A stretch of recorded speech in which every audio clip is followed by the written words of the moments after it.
part 5 for this crazy dual motor Arma build. In a minute, I'll take the cover off. I'm going to give you a recap of what's about to happen. We have the Fortec. I've done 158 miles an hour last time, and I haven't touched it since. So trying to break 160, 165 once I have time for it.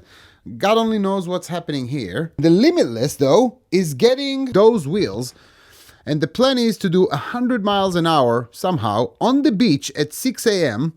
and then kind of hydroplane and jump away. We have a 1980 something remote that we had to get for our next video. This will be a world first and something relatively epic. I think you guys never seen anything like it. So this is coming. There are like 4, 5, 6 crazy videos coming soon. We have a ton of rocket motors for another video that we're planning. A billion motors that are custom made that we need to test. And we have this carbon fiber Mugen with a 5th scale motor, Limitless. And those rockets are going to be strapped to a car soon. That's another video. And hopefully we get this car going to the moon. So without further ado, okay, so let's me remove the cover. Let's me remove the cover. That's new English. You see, guys, when you're a foreigner, this is how you talk. Let's me. But anyway, so about setup. Oh, shit. As you can see, the angle is exactly what you don't want in a speedrun car. And there's a reason for it with downforce. I'm going to talk about that in a second. So when it comes to setup, I had to have a lip that pushed the car upwards. I kind of almost want to set it up so it actually backflips for a reason. It won't backflip, but I kind of have to set it up for it. And a lot of movement.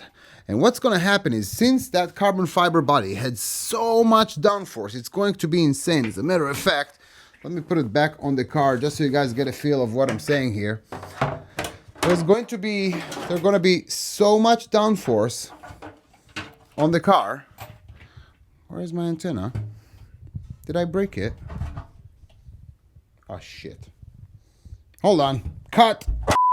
Right, so normally you would want to have a little bit of an angle. So you want your back to be higher than your front. The front should sit something about that. And then you have enough room here for your squat. Because once you throttle it under load, it will squat downwards.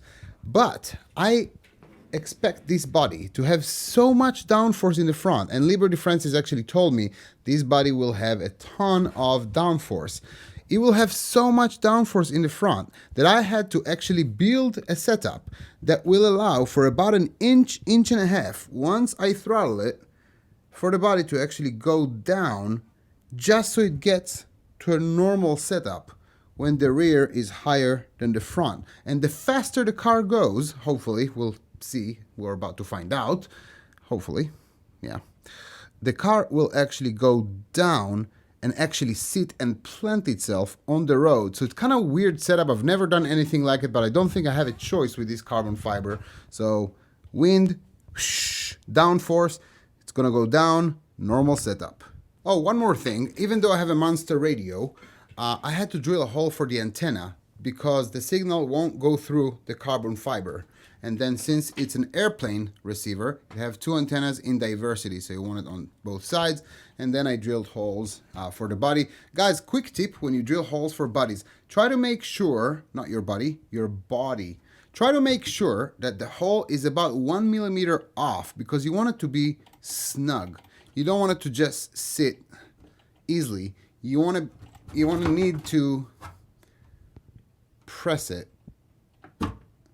And then the body really sits snug. Right, no one cares. Little recap on this carbon fiber chassis. Nothing really fits. So I had to sand a little bit here and make it fit here. And I had to kind of custom made this dealio and area here. Looks like transformers. I thought it was okay, good enough. And front, same thing. I had to kind of force everything together. Many of you guys asked me how I installed it, having that gap with the carbon fiber chassis and the ledge. So you have to force it with 2 screws, and then you have to force that plastic on it. The car does weigh 350 pounds. I true my wheels to 100 millimeters, 100 here, 100 here. And I leave it squared in the back or rear, but I do chamfer it and round it up in the front. So I have the ability to be more agile with rights and lefts. I do put some rubber bushings here because simply what I want it to squat, and I want it to be hard for it to squat and not too much. That's the movement I want because it will squat under load. When it comes to the front, like I told you, God, that thing is heavy. Guys, there's no way that thing goes fast. When it comes to camber, every time I set up my car, I just promise to talk about setup. I lift it a little bit with my finger and I make sure that my wheel is about just like a half a degree inwards when it comes to camber. Same thing with the other side. Every time you figure your setup, you want to see how it will be in real life, because in real life, without that crazy body, your car will actually squat and try to go upwards. So you want to make sure that under load, your camber and toe are correct. When it comes to toe, usually I have about straight toe. With this car, because it's going to press and open those wheels a little bit, I already know that I need to make sure that I'm a little bit closer with toe than I want to be, and which is completely reversed than all the other speedrun cars, and then it will just go down like that and open just a half a degree. But usually I'm completely squared, same thing in the back. A good way to visualize exactly what your wheel is doing is to lay the car on the side. This will force this wheel to be completely straight, and then you can actually see your angle. So once the car is on the road and I'm actually driving it, once the car goes down with downforce, it will open my steering a little bit. Oh, one more thing. For those of you who are new to my channel, Arma, dual motor build, trying to break the world record. This is part 5 for this video. We've had 4 other videos and they're on my channel. I'm pretty much building this car from scratch, step by step, with my subscribers. So if you care for it, you can go back to my channel, and as I told you, I'm going to put part 1 over there so you can follow it. Pretty much we have 2 castle creations, 17 series censored, 1717 1650 kV motors. We talked about gearing. We have 2 castle creations XLX2. We have 4 SMC 150C 6400. Those are the V2. They're pretty much amazing. True spec extremes. This is our GPS, the Sky RC performance analyzer. We're driving with Gone Bananas. We're actually utilizing My Wing Scorched. Have them for sale right now. This is the Shifrin special edition, blah, blah, blah. So there's 16S on this car, but it's actually 8S in parallel, because this is an 8S system. They're both connected, and I am trying experimental carbon fiber shafts that will be out soon. Those are pretty epic, by the way. Changes the entire car, so that's pretty cool. Anyway, servo, spectrum, I think I've said all that in the beginning. No, I don't know, let's go rip. GPS zeroed out, we got satellites, track, start.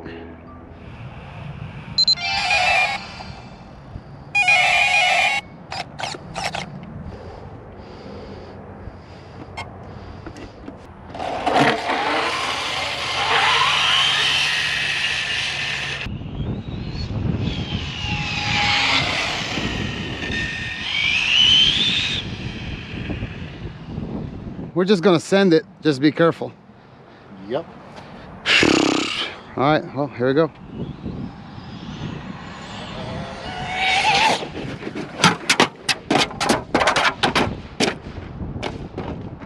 I think the idea with the downforce thingy, it didn't work. I don't think so. All right. So I think definitely lowering the front a lot, and just treating it like a normal car. So much power though, man. That was like a quarter throttle. A quarter throttle. Wow. Props for that body. I know, right? I mean, it hit hard. I don't know. Many times. Yeah, the body held, huh? We can run it again, I hope. Yeah, let's see if we a have little crack in the front. Let's see if we have damage. There you go. One battery decided to depart. Let's take it back and see what happens here. That is impressive. Interesting. So much torque too, man. Did you see that squat? Yeah. That squat was nuts. The car just wanted to wheelie so bad. Yeah, so the body have less downforce than we thought, really, which is almost a good thing. Let's see what we can do here. Yeah, that wasn't even fast, really. Let's see. Stop. Read. Yeah, that was 104 miles an hour. That was nothing. Dude, that was a quarter throttle. A quarter. Yeah, I know. Complete epic fail. I know. My fault. I get it. I'm gonna get rid of all this nonsense in the front. This is retarded. I really don't need that. Whoever built this body told me, Raz, there's so much downforce. It's 60 miles an hour. It's going to completely compress your front shocks and bottom down and blah, blah, blah. I really don't think that's the point at all. At least at 100 miles an hour, I haven't felt any downforce whatsoever, vice versa. But I'm going to get rid of all this nonsense, have a complete normal speedrun setup. One thing to say about this body, though, it held and took a beating. I'm actually surprised. Same thing goes to Scorched.